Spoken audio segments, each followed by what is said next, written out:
Welcome back. Joining us today to discuss on this episode of Blowout is Chidi Okoro Esquire. He is a socio-political commentator and a public affairs analyst. It's a pleasure to have you here with us, sir. Thank you for coming. Pleasure being here once again. Thank you. It's a pleasure to have you.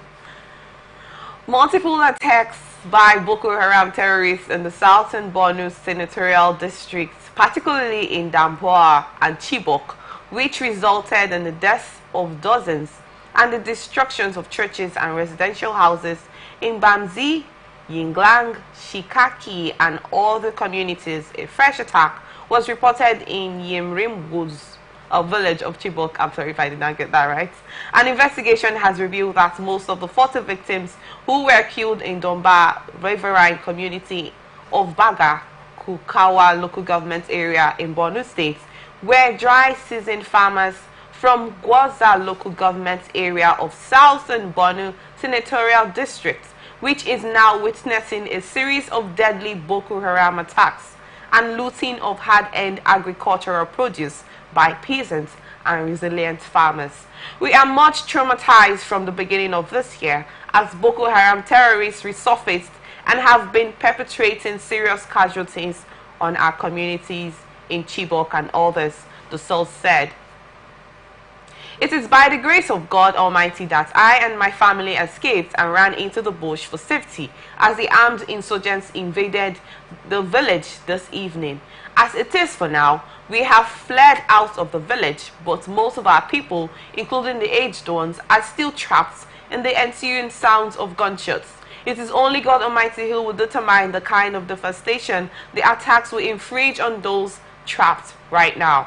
All efforts to get confirmation from the Public Police Relations Officer ASP Kenneth Dasso proved abortive at press time, the source revealed. I'm aware, Mr. Okoro, that you followed up during the Boko Haram insurgents when they attacked the Chibok girls, you know, and then made away with lots of them that during the time of Goodluck Ebele Jonathan, if I'm correct. Yes, that's yes, right. And then the insurgents were actually a thing of concern that we had to, you know, do the hashtag Bring Back Our Girls and whatnot. That at some point, few of the girls started getting released gradually, like in pairs, ones, and all of that, you know. But it's just a thing of concern that in the north right now, the issue of insecurity is on the rise. At the same time, the military is telling us we're doing something, we're working on this, we're doing this. We are not saying the defense is not doing something about this, but how come the Boko Haram insurgents is coming back again and at the same place? You know, since this issue of insecurity has actually been close to Iraq. Now, this year, last month or this month, if I'm not mistaken again, they attacked a military formation in one of these northern states and killed scores of military personnel. So it's not an issue of stationing army presence. So what could be the problem? What could be the issue? Trump, his first administration in the United States, should get to cooperate with international bodies in order to cope with insecurity. Exactly, it will be of help. They will help in what is important in fighting these unconventional wars is intelligence gathering, collaboration with the locals. Okay. Because most times they know the strangers amongst them, but it does not escalate into other nearby states, though they are experiencing it, but not to the quantum of what we hear from Borno in particular. So the earlier the better. Yes, they say a stitch in time saves nine. Yeah. Thank you so much on that, Mr. Okoro. Lawmakers on Thursday engaged in a heated argument at the National Assembly complex during the 2025 budget defense by the Inspector General of Police, Kayode Egbetokun. Trouble began when Egbetokun was providing a breakdown of funds allocated for the construction of 5 zonal police headquarters across the country. police chief had barely started his presentation when a member of the House of Representatives, Mark Essex from Akwa Ibom, stopped him in track, questioning why the details being read by the IG were not contained in the document circulated among lawmakers. Events took a new turn when Senator Onyekachi Nwebonyi, a member of All Progressive Congress, said as a senator he ought to have the appropriate copy of the documents the IG was presenting. Efforts to clarify his points were fruitless as the chairman, House of Representatives Committee on Police Affairs, Abubakar Yaleman, overruled Nwebonyi's point of order, allowing the IG to continue his presentation. Angered, Nwebonyi packed his belongings and left the budget defense session. As he exited, he exchanged heated words with several House of Representative members who jeered at him. When order was restored, Ebetokun resumed his presentation, pointing out that the police require adequate funding.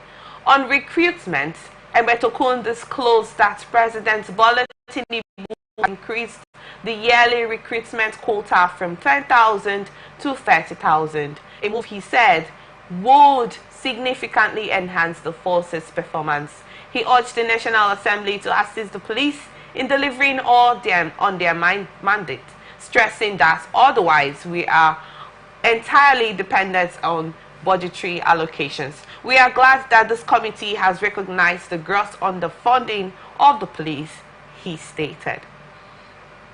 But quickly, I'd love to get your thoughts concerning this.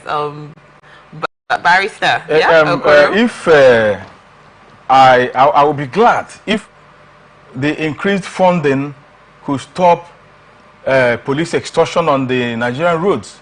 Yes. If they said increase our budgetary allocation, it will help them to improve. I want them to also improve on the aspect of stopping extortion on the Nigerian road. When the police stops you and asks for your papers, they should not be expecting 500 naira in exchange of your papers.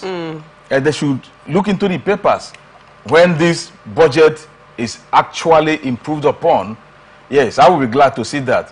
I'll be glad to see them not chasing after the Yahoo boys only to collect their valuables and extort a huge amount of money from them and setting them free. If the National Assembly would, the police, behave like humans when they are dealing with ordinary civilians and not behaving like people who are under narcotic influence, you know. So I will see them have attitudinal change if the National Assembly would adhere to their request, improving on their budgetary allocation. These are some of the changes I would like to see from the police. Yes. Well, quickly, I'd love to ask, do you think there was any reason for the IG not to give the lawmakers the same proposal that he had? Do you think there was any reason behind his mind why he decided to have a different, proposal from the one that lawmakers had? I want to get it. Was it that the one he gave them is different from the one he had, the one he was reading out? Other members were supposed to have it, so that they will be looking at the budget, at what you presented, and it is from there that they will ask you questions. Or does he expect that he will just submit a paper and he gets read the news there and they will approve it? I think it doesn't work that way. Perhaps he was not well tutored on that, or there is something more to it. Yeah, that we don't know. Either we've been hearing about a budget pardon. It may come in several ways. It may come in several ways. I was thinking that if the people were not having the right one he was reading from, he should be made to go and get the exact one he submitted. So in essence, you're with the side that Nwebonyi reacted rightly over the fact that I think he was right in his reaction. It looks absurd that you called me to to look into your budget, and I don't have the right papers before me. So what do I look into? It doesn't make any sense at all.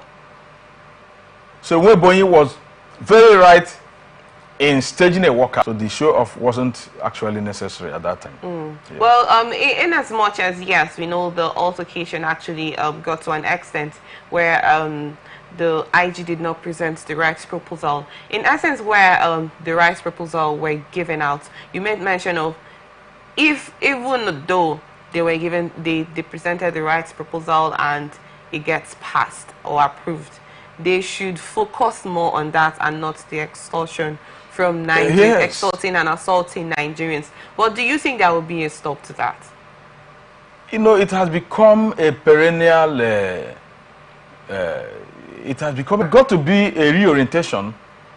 Yes. It's not just about getting a budget approved. It's there not. Should be other things that should be put into consideration. Exactly. There should be a reorientation. Maybe the budgetary allocation they are trying to get should be properly utilized in educating them on their duties and responsibilities towards the citizens. Still on the 2025 budget allocation, National Assembly Joint Commission on Agriculture supposed to be given, especially if there is a sitting in the House. Is there supposed to be, you know, something that is supposed to be necessary as a practicing lawyer? What do you think is supposed? I don't know how to put this question, but in a sense where a head agency doesn't appear, especially the food agriculture, that is the question, the topic of discussion, did not appear and did not give tangible reason of being absent. Is there supposed to be a repercussion? Is there supposed to be more like a deterrent? Is that the word? More like what is implication? Implication, thank you, for not giving reasons of being absent. Well, I've not been an in the House of Assembly. Yes, I've not been a parliament, a member of the parliament before, so I wouldn't know. I don't know the practice. But I think the man or the person in charge knows the implications, and he knows maybe how to mitigate that. Yeah, he has calculated, and he didn't give any reasons for being absent, and he took his leave. He didn't appear. In the sense where there's been continuous criticism against the present administration right now about the high rise in food, you know, and all of that. This is more like a very necessary, you know, agency yes, that's supposed to, you know, be these without reason exactly, be absent. The laxities we are talking about, these are the laxities. Of course, I mean, a serious government supposed to sanction such a head of agency. I believe they are supposed to be sanctioned because, like you rightly pointed out, agriculture is an essential sector that every nation should not play with. You can imagine what we are facing in Nigeria right now because of the insecurity in the north. Where farmers, first we had farmers here and there. Farmers could not go to farm. Now the Boko Haram and other insurgents and the militants in the north don't allow them to go to farm again. We are having food shortage already in Nigeria. That is why you see a hike in price in food crops. So such a head of agency who knows that he is occupying a very crucial and important agency was not supposed to get himself absented. A serious government should fire such an individual. It means that he does not take his work serious, because on the legislators, yes, it's an affront on them. He should be properly sanctioned for that. And they actually give him till 20th of January. So, well, that's more like giving a second chance to see if he will be available in order to, go through the 2025 budget. So it's more like, okay, maybe he could have a sick leave.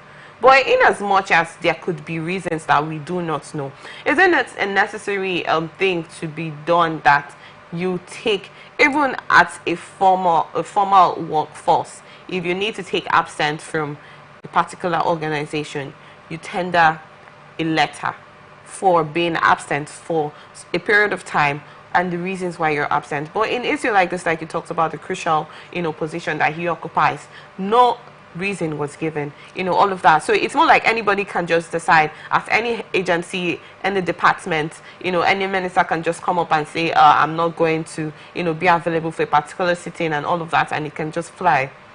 As a civilized person he is, he should know that he should have properly communicated, or officially communicated to the House why he should be absent, or why he was going to be absent. Okay. So, but that we didn't see that done. So perhaps these people, they have been in this business. In the local part, they say to chop money there is but to defend. So that is it.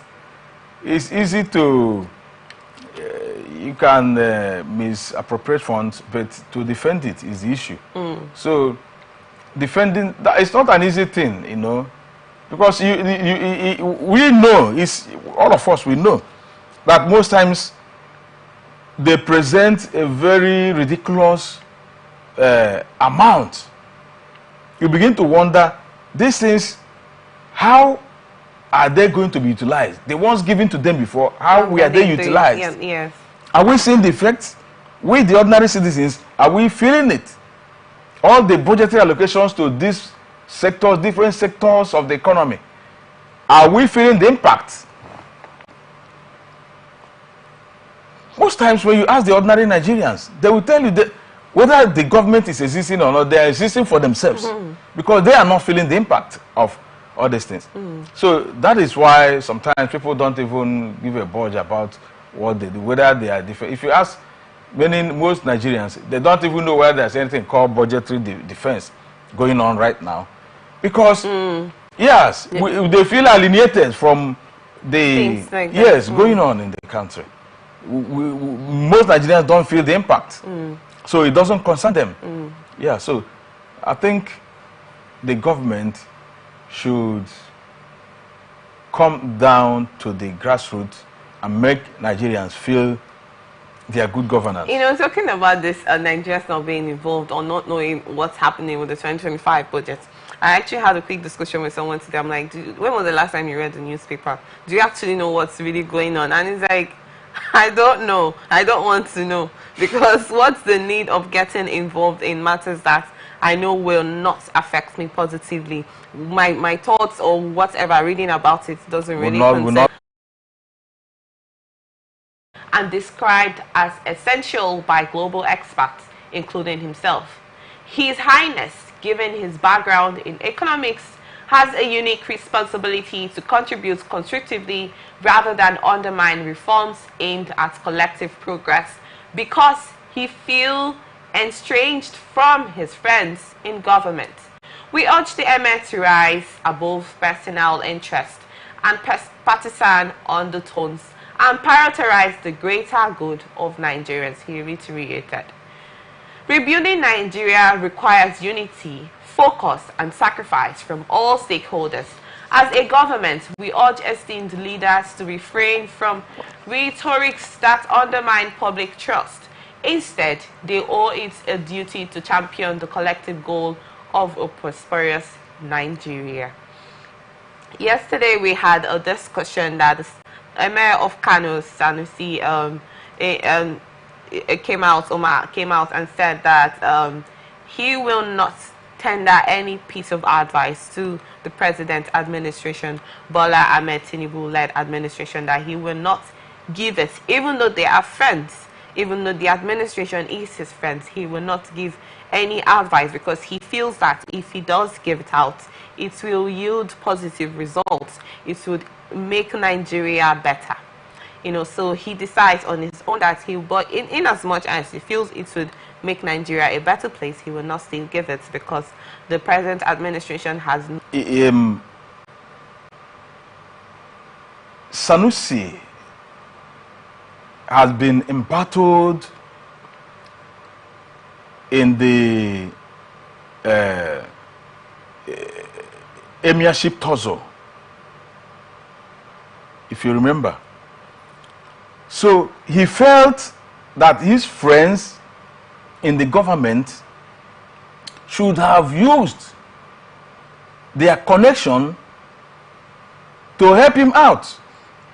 I think he was dragging that seat. He was dragging that seat with Bayero, his cousin or whatever. He felt that his friends who were in government should have been on his side. You know, there was a time he was barricaded. The palace was barricaded against him or something like that, and all the rest. So he felt that they should have supported him. So now he felt abandoned by his friends in government. And that is why, you know, he prides himself. No doubt he's very cognitive and cerebral. Yeah. I give it to him. He's a very sound, intelligent economist. No doubt with that. We saw his reforms, even though some of the... But one thing about him is he's a very proud person and he's very authoritative. I remember of banks, you know. And he was the governor. When he was the central bank governor, he sacked a lot of them. So reforms are not done that way. He's not... his reforms weren't people oriented, no matter how good they were.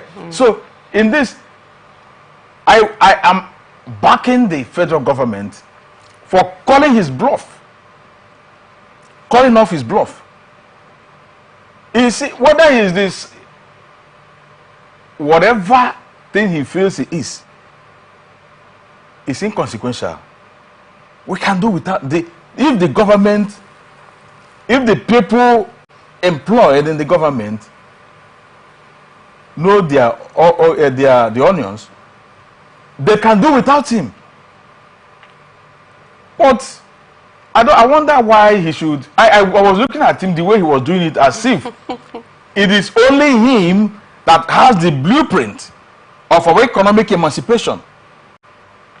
If I were also part of the government, I would call his...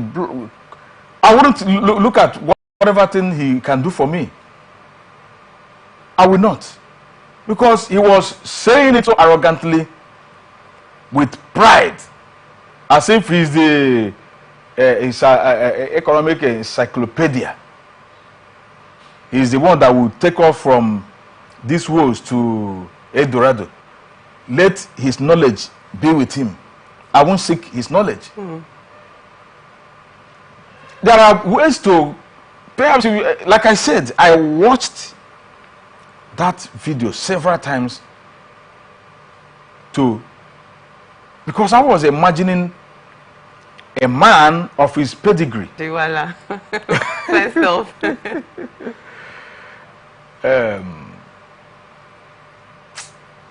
Well,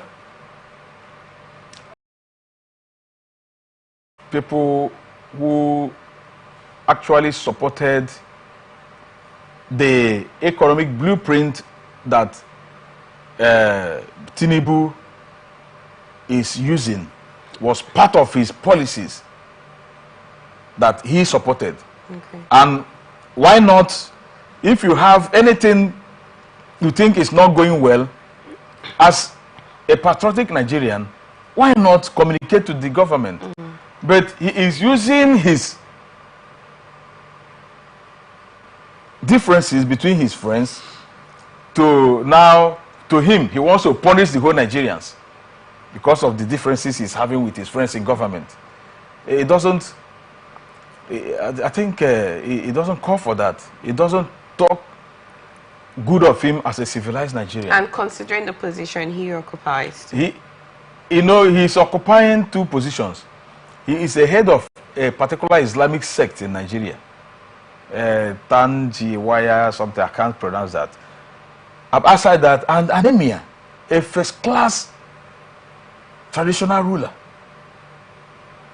If the first class, respected, reputable traditional ruler who has been in government, the way and manner that he ventilated his anger is uncalled for.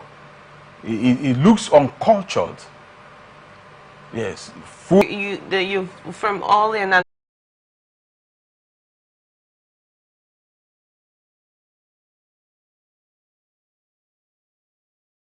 So it's a wake-up call to the government. Look inwards. Are your people who will perform?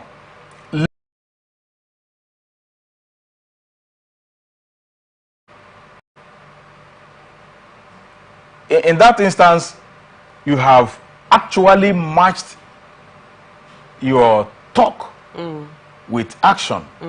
So it's left for him is to bury his face in shame.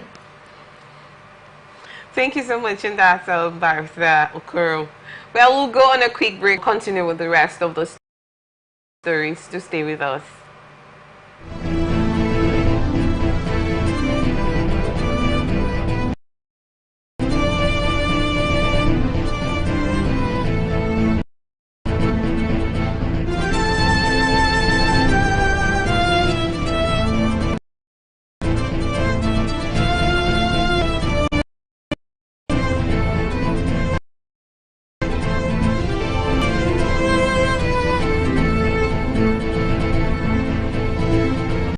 From the lines across the ocean to the land beyond the mountains, through the Sahara, we bring all the sport news, live analysis, expert discussions on trending stories in politics, business, social. So catch audio today only on ATN.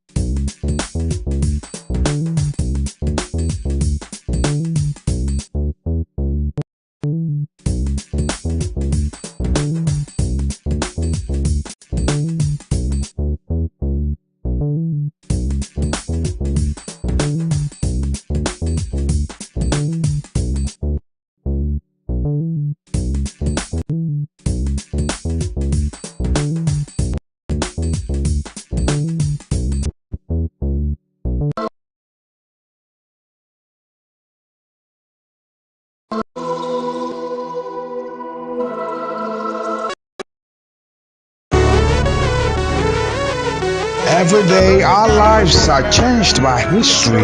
We are one people, all of us. Leaders, politics, Nobody's fought a very family. war, and the world economy. I belong to everybody. I belong to nobody. ATN covers it all on ATN Politics.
Nigeria Governors Forum (NGF) has rejected moves by the federal government to increase value-added tax.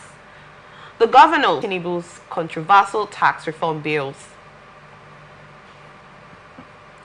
The forum reiterated its strong support for the comprehensive reform of Nigeria's archaic tax laws. Members acknowledged the importance of modernizing the tax system to enhance fiscal ensure equitable distribution of resources. Members agreed that there should be no increase in the VAT rate or reduction for the continued exemption of essential goods and agricultural produce from VAT to safeguard the welfare of citizens and promote agricultural. The meeting recommended that there should be no taxes for tax fund, NATSIN and levies in the bills. The meeting supports the continuation of the legislative process that the National Assembly will communicate in the eventual passage of the tax reform bills. But I'd love to ask you quickly, Barrister Okoro, what do you have concerning this with the governors being against VAT, but they actually back the tax reform bills that the President Bola Ahmed Tinubu has put in place? They should have said they partially back the tax reform bill because we now, when you add the VAT, I don't know how much is the VAT. If it is 18% or okay, let's say 10%, which will now be government coffers. Now, the implication is that the government will have advantage when there is increase in VAT, but the citizens will be punished because the prices of goods will skyrocket. And perhaps that is one of the reasons that made the Governors Forum, on that part,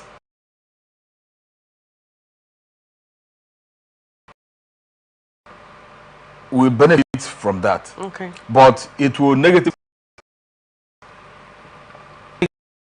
Conversely, the government intends decrease corporate income tax. And what does that mean? When you decrease, it will promote small industries, smaller industries, small companies, upcoming, companies, small and medium enterprises, SMEs, will benefit when you decrease. It means people, according to them, these companies that have the annual income less than 50 million, pricing, the tax they will pay should be brought down to a certain percentage. The industries, the companies to stabilize. And you would have seen lots of small and medium enterprises, steering up here and there. It boosts the economy. But in this regard, they have this thing. The government are the people losing, because if they increase the income tax to encourage a lot lot of people to come into enterprises, establishing, and it boosts government.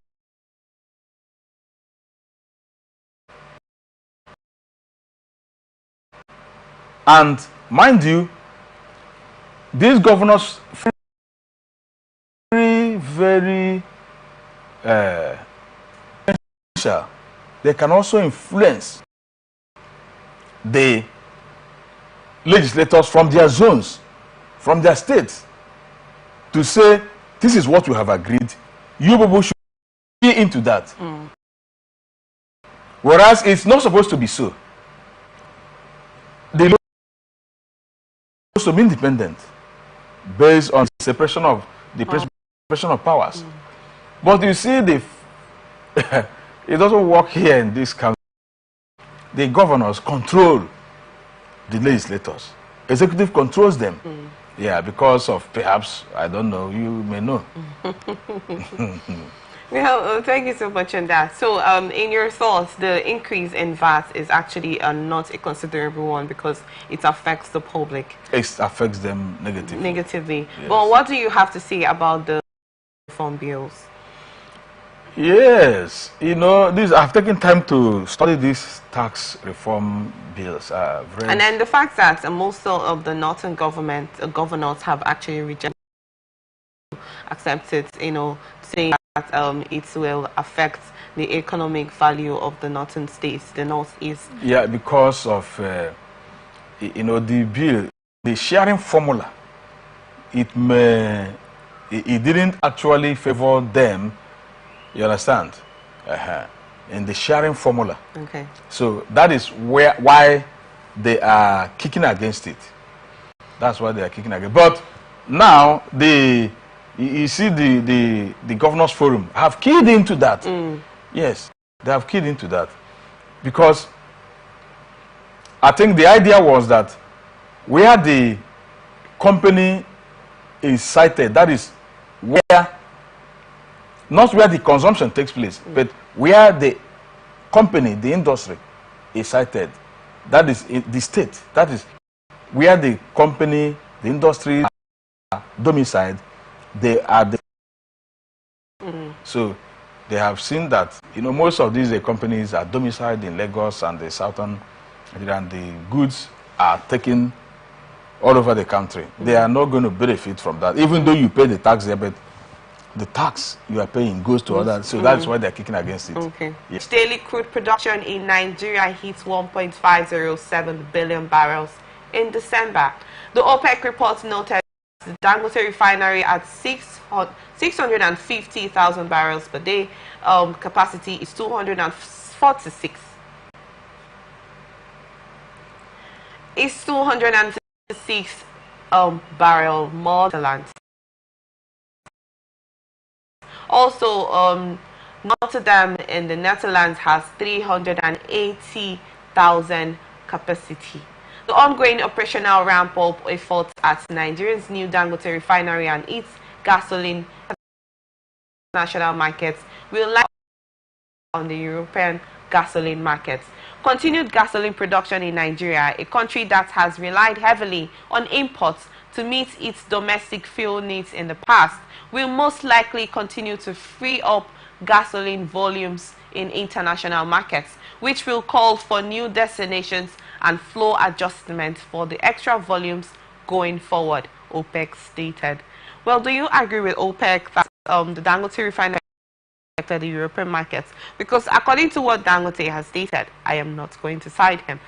He said there's there was a time he made mention of his friends advising him not to, you know, have a refinery in Nigeria because Nigeria is not worthy, you know, that's, you know, development.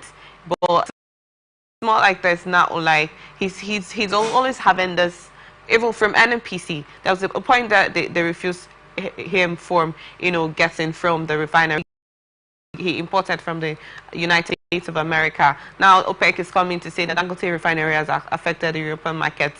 But quickly, I'd love to get your thoughts concerning this. What do you have to say? Why are they crying? So, you know, this is a Western world. they have the aware of, you know, it's a part of their neo-colonialism, economic dominance. They would not want these third world countries to come up. Them is working. They are happy because we will depend on and rely on them on importation. The crude oil is produced here in Nigeria. You ship it abroad to go and refine. When and bring it back. And you bring it back here. You buy it at aggressive price. It's not supposed to be so, but they are happy and they are benefiting from that. Now that Dangote has come to stay, they are crying wolf. Why are they crying? They want you to continuously rely on why they are making us dry, taking our resources. You see, these people, they are very dangerous people. This Western world.